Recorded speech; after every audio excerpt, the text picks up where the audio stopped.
Halo teman-teman semua, selamat datang di channel Tokunime. Di sini kami akan membahas lanjutan anime Tokyo Revengers yang kami ambil dari manga canonnya. Sehingga bagi teman-teman yang hanya ingin menonton dari animenya saja, saya sarankan untuk berhenti menonton sampai di sini. Namun jika kalian tidak keberatan dengan spoiler yang ada, maka kalian menonton konten yang tepat.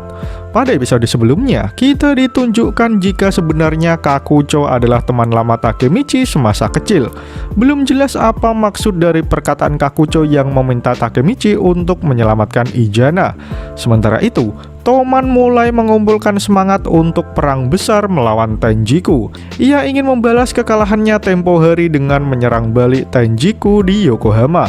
Sementara atas saran Chifuyu, Takemichi kembali ke masa depan untuk mendapatkan petunjuk tentang apa yang sudah terjadi. Namun secara tak sengaja, ia malah bertemu dengan Shiba Taiju. Bagaimana kelanjutan ceritanya? Mari langsung saja kita bahas alur cerita Tokyo Revengers episode kali ini.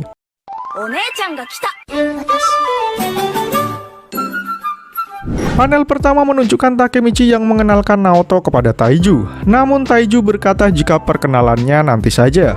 Ia kemudian mengajak Takemichi dan Naoto pergi ke suatu tempat.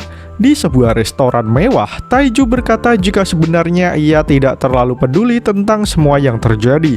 Namun karena itu terkait dengan adiknya Hakai, ia akan berbagi informasi dengan polisi. Namun sebagai gantinya, Naoto juga harus mengatakan informasi yang dia miliki. Jadi kau ingin mengetahui tentang Izana Kurokawa dan kaitannya dengan Black Dragon kan, Takemichi? Takemichi pun segera mengiyakannya karena ia yakin Izana adalah ketua Tenjiku di masa lalu. Kenapa ia bisa menjadi ketua Black Dragon? Apakah Izana menjadi bagian Toman atau bagaimana? Namun Taiju menjawab jika dugaan Takemichi salah. Urutan kejadian yang dikatakan Takemichi keliru. Sehingga Taiju memulai ceritanya dari Black Dragon. Aku dulu adalah ketua Black Dragon generasi 10. Kau ingat itu kan, Takemichi? Lalu apakah kau tahu siapa yang membentuk Black Dragon? Ketua generasi pertama Black Dragon adalah Sano Shinichiro. Benar, sosok yang menciptakan Black Dragon adalah saudara laki-laki Maiki. Sontak Takemichi mengingat kembali perkataan Maiki saat ia bercerita tentang kakaknya. Ia masih sedikit melongo mendengar kebenaran tersebut. Lalu Taiju mulai melanjutkan ceritanya kembali. Generasi pertama Black Dragon itu luar biasa. Kemudian generasi kedua dan ketiga mewarisi kehebatan itu. Sampai akhirnya estafet tersebut diserahkan kepada Izana Kurokawa sebagai ketua Black Dragon generasi ke-8. Takemichi pun menyadari jika itu artinya Izana lebih tua dari Taiju sebagai ketua generasi ke-10. Kemudian Taiju menjawab jika Izana memang 2 tahun lebih tua darinya. Dia termasuk generasi S62. Dari sana Takemichi menyadari jika semua anggota Tenjiku saling terhubung. Taiju kemudian berkata, setelah Izana keluar dari Black Dragon, ia mendirikan Tenjiku, menghancurkan Toman, kemudian terjadilah insiden Kanto. Mendengar insiden Kanto, Takemichi teringat jika itu terjadi sekarang 12 tahun yang lalu. Takemichi bertanya siapa pemenang dari konflik tersebut. Namun Taiju tak ingin memberitahu siapa pemenangnya. Ia ingin mengakhiri perbincangannya dengan memberitahu bagaimana cara Tenjiku bisa bergabung dengan Toman. Maiki adalah ketua Toman, nomor 2-nya Kisaki, dan Izana sebagai orang ketiga. Itulah bagaimana kelompok gangster terburuk sepanjang masa terlahir. Takemichi masih tidak percaya jika lagi-lagi Kisaki berhasil masuk kembali ke Toman. Namun ia mengingat bukankah Kisaki telah mati di masa depan? Namun Taiju berbalik bertanya apakah Kisaki memang benar-benar sudah mati. Taiju juga menanyakan hal yang sama kepada Naoto. Kemudian Naoto mulai bercerita jika ia sudah menyelidiki semua hal yang berkaitan dengan Izana Kurokawa. Namun entah bagaimana, Izana mempunyai pengaruh yang begitu besar di kepolisian. Izana Kurokawa adalah orang yang lebih besar dari apa yang Naoto bayangkan. Kemudian Taiju berkata jika kematian Kisaki hanyalah manipulasi saja. Naoto pun membenarkan hal tersebut. Mereka menyiapkan sebuah mayat yang dijadikan sebagai Kisaki. Itu artinya, sampai sekarang Kisaki sebenarnya masih hidup. Maiki telah mati. Kemudian Kisaki keluar negeri. Itu artinya pimpinan Toman sekarang adalah Izana Kurokawa. Takemichi yang memegang foto Izana masih tidak percaya kenapa dia orang yang menjadi pimpinan Toman. Namun Taiju berkata jika Maiki lebih mempercayai Izana daripada Draken. Mendengar hal itu, Takemichi makin penasaran siapa sebenarnya Izana Kurokawa. Tapi tiba-tiba seseorang masuk ke dalam restoran tersebut, lalu meneriaki Taiju yang melakukan perbincangan rahasia dengan Takemichi. Dia adalah Koko dan juga Inui. Mereka datang membawa banyak pasukan Toman. Kemudian Inui berkata jika ia diperintah Izana untuk menangkap mereka bertiga. Inui mengatakan karena kalian telah menyelidiki tentang Izana, maka kalian semua adalah musuhku. Taiju tertawa mendengar ucapan Inui. Kalian musuhku? Kau yang selalu lengket dengan Black Dragon dan dompetnya Black Dragon. Apakah Izana cocok dengan keinginan kalian, Inui? Dan apakah kau masih menjadi dompet Black Dragon, Kokonoi? Kalian hanyalah orang bodoh yang berdiri di hadapanku. Pergi dari sini, Takemichi. Kaburlah lewat pintu belakang. Situasinya memang tidak bagus sih. Lalu kau, Naoto, tolong beritahu kebenaran tentang kematian adikku Hakai. Aku tak percaya jika Maiki lah pelakunya. Aku tak tahu bagaimana dia bisa berada di tempat persembunyian Maiki. Tapi aku yakin Izana Kurokawa lah yang menjadi dalang di balik semua ini. Jadi tolong tuntaskanlah penyesalan Hakai. Taiju pun berteriak menyuruh Takemichi dan Naoto pergi meninggalkan restorannya. Namun sebelum pergi, Takemichi mengucapkan terima kasih kepada Taiju atas segalanya. Di sana, Taiju berkata jika ini adalah pelunasan hutang kepada Takemichi. Kemudian Naoto berteriak kepada Takemichi untuk segera pergi. Anak buah Koko dan Inui yang melihatnya mencoba untuk menghadang. Namun Taiju tidak mau tinggal diam dan langsung membantingnya. Sontak semua kroco-kroco itu menjadi pikir-pikir untuk melawan Taiju dalam mode seriusnya. Kemudian ia bersiap melawan semua anggota Toman seorang diri. Sementara Inui dan Koko yang melihatnya masih menyadari jika Taiju masih orang yang sama yang menjadi ketuanya dulu. Saat Takemichi berlari, ia teringat perkataan Taiju mengenai orang yang lengket dengan Black Dragon dan dompet Black Dragon. Ia berpikir Koko dan Inui seharusnya menjadi orang yang penting untuk mengetahui lebih banyak tentang Izana. Kemudian Takemichi menghentikan langkahnya dan memanggil Naoto. Ia berkata jika seharusnya ia kembali, karena Takemichi berpikir jika Inui dan Koko pasti tahu banyak tentang apa yang telah terjadi. Takemichi berkata jika ia ingin mengetahui lebih banyak mengenai insiden Kanto. Namun baru beberapa langkah Takemichi berlari, seseorang menodongkan pistol kepadanya. Takemichi yang merasa dipanggil menengok ke arah orang tersebut. Dan alangkah terkejutnya Takemichi, ternyata dia adalah Kisaki. Tak butuh waktu lama, Kisaki langsung menarik pelatuknya dan peluru melaju pesat ke arah Takemichi. Namun dari belakang, Naoto berlari menabrak Takemichi hingga akhirnya peluru tersebut mengenai dirinya. Naoto tertembak timah panas di hari itu. Di sudut gang yang sepi, Takemichi melihat semuanya dengan tatapan tak percaya. Dan chapter pun berakhir. Pada chapter kali ini, kita ditunjukkan jika sebenarnya Izana adalah mantan ketua Black Dragon generasi ke-8. Tak sampai di situ saja, ternyata orang yang telah membentuk Black Dragon adalah Shinichiro, kakak laki-laki Maiki. Setelah insiden Kanto, Toman bergabung dengan Tenjiku. Di sana, lagi-lagi Kisaki berhasil masuk kembali ke Toman. Bahkan kali ini ia mengajak Izana yang membuat Toman menjadi gangster terburuk sepanjang masa. Di akhir chapter, kita ditunjukkan jika Kisaki benar-benar masih hidup.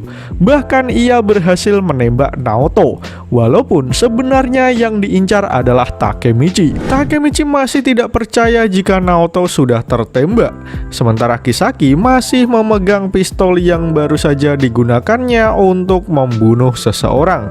Takemichi langsung berteriak mendekati tubuh Naoto. Ia langsung mendekap tubuh juniornya tersebut sembari menyuruhnya untuk bertahan. Sementara Naoto dengan sisa-sisa tenaga meminta Takemichi untuk kabur dari tempat tersebut. Tapi tiba-tiba Izana Kurokawa datang dan mengatakan jika seharusnya Naoto mati di tangannya. Kisaki pun meminta maaf karena di luar dugaan Naoto malah melindungi Takemichi.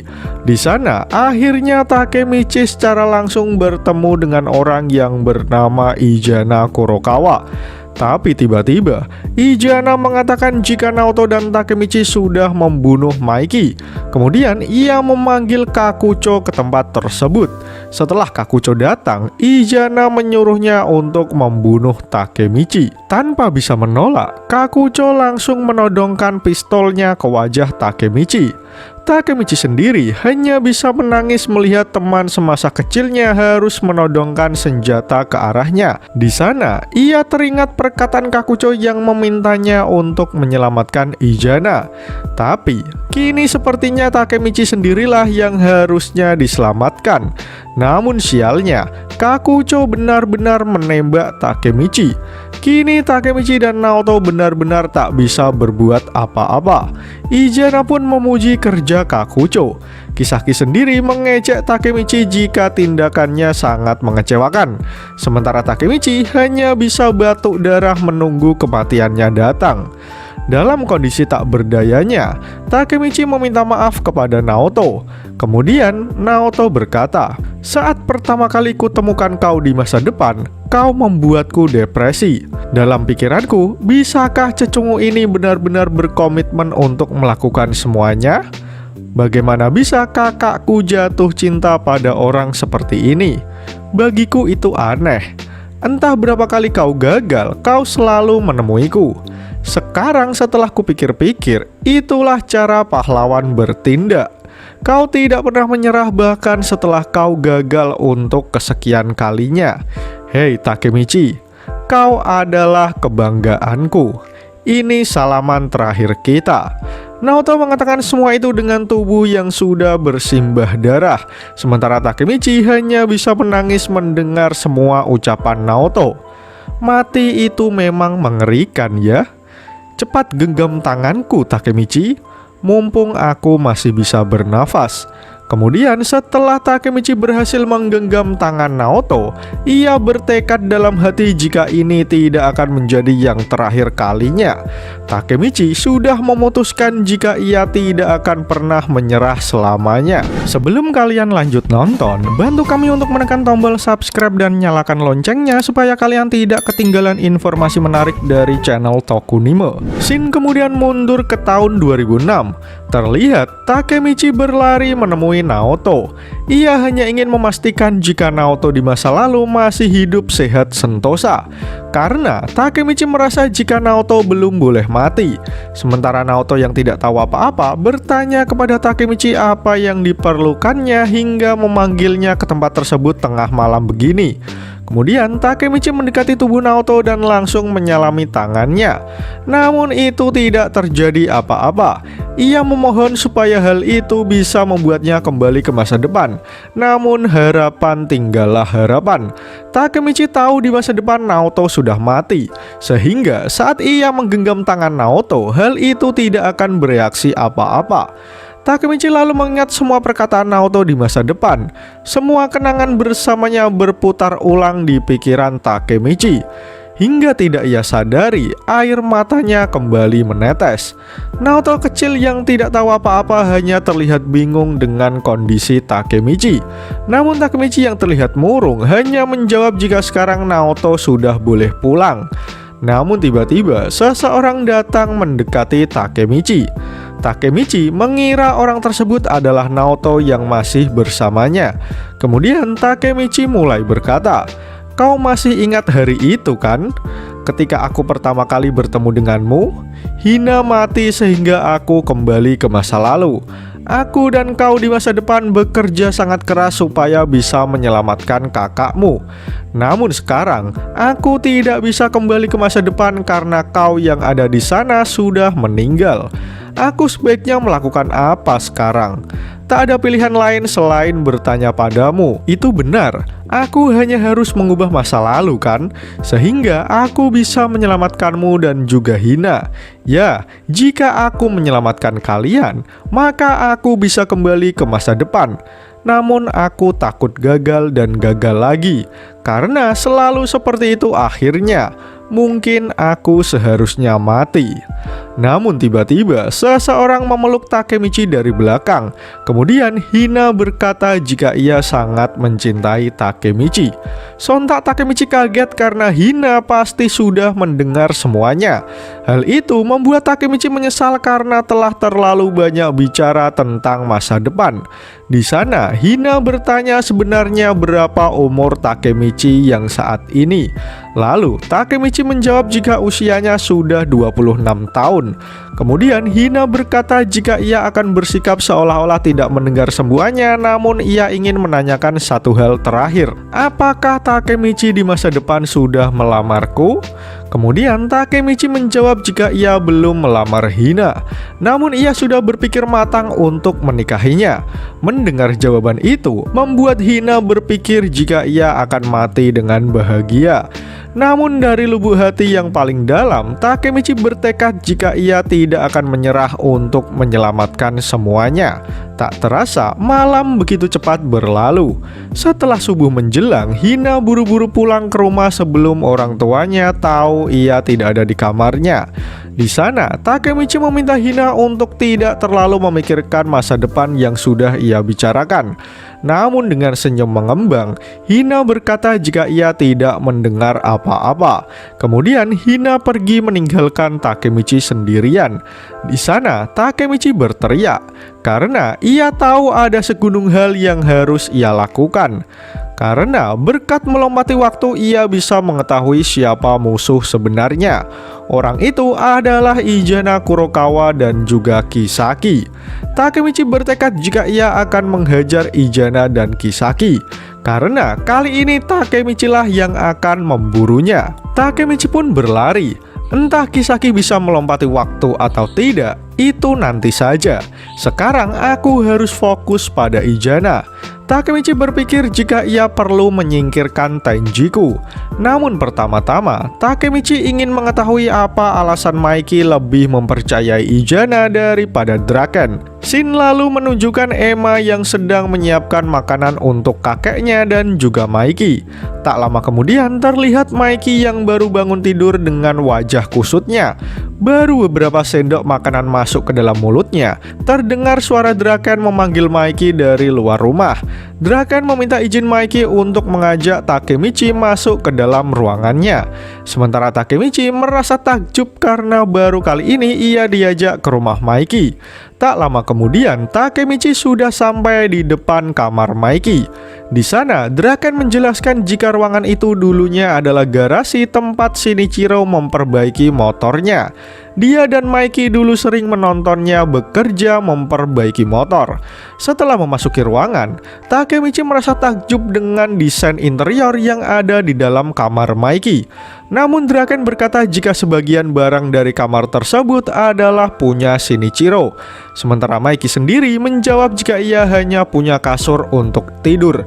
Singkat cerita, Draken menyisiri rambut Maiki dan menjelaskan jika Izana Kurokawa adalah dalang dari insiden kemarin di Tokyo.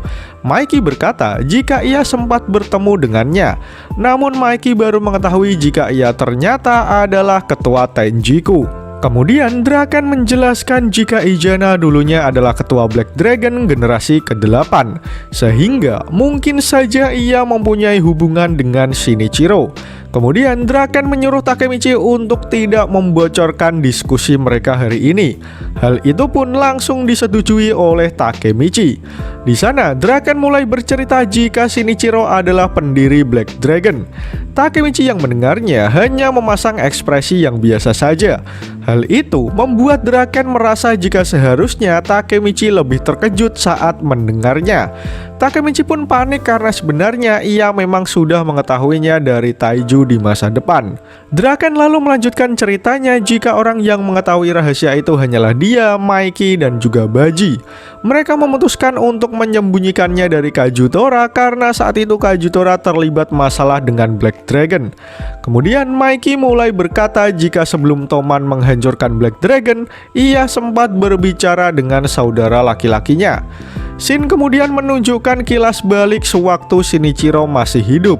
Di sana, Maiki berkata jika Black Dragon sudah tidak sekeren dulu. Shinichiro sendiri pun sudah mengetahuinya. Karena semenjak generasi ke-8 semuanya sudah berubah. Bagiku, Black Dragon adalah segalanya. Oleh karena itu, aku menyerahkan semua keputusannya kepadamu. Lagi pula, aku ingin kau mengambil alih Black Dragon. Karena aku meninggalkan timku untukmu.